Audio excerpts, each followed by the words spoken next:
Hello, kids. This is TT Jeremy. I regret to inform you that this year I will not be able to make it all the way home for Christmas, but I'll still be with you in your heart, and I wanted to give you guys a little something to remember me by for this Christmas. So, TT is here to read to you a performance of "'Twas the Night Before Christmas," which is a wonderful Christmas poem.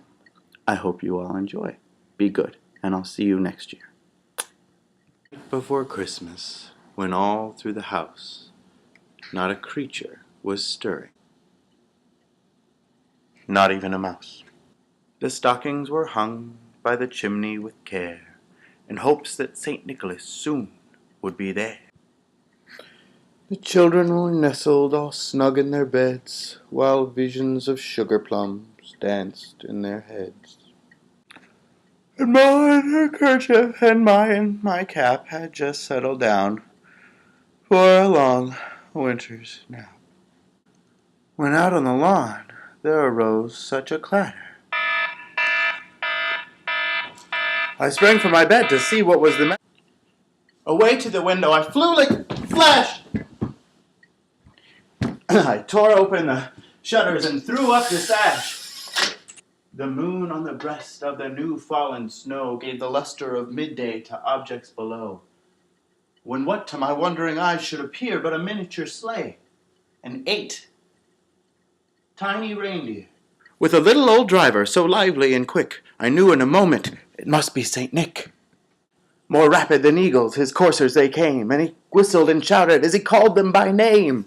On Dasher, on Dancer, on Prancer, and Vixen, on Comet, on Cupid, on Donner, on Blitzen. From the top of the porch to the top of the wall, now dash away, dash away, dash away, all! As dry leaves that before the wild hurricane fly, when they meet with an obstacle, mount to the sky, so up to the housetop the coursers they flew, with the sleigh full of toys, and St. Nicholas, too.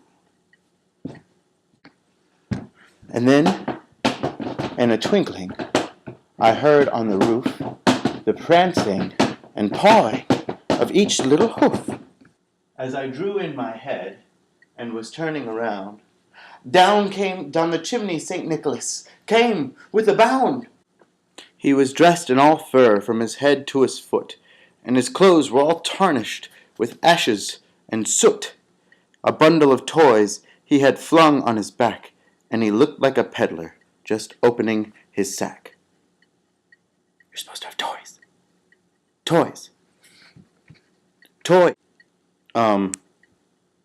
Toys. His eyes, how they twinkled.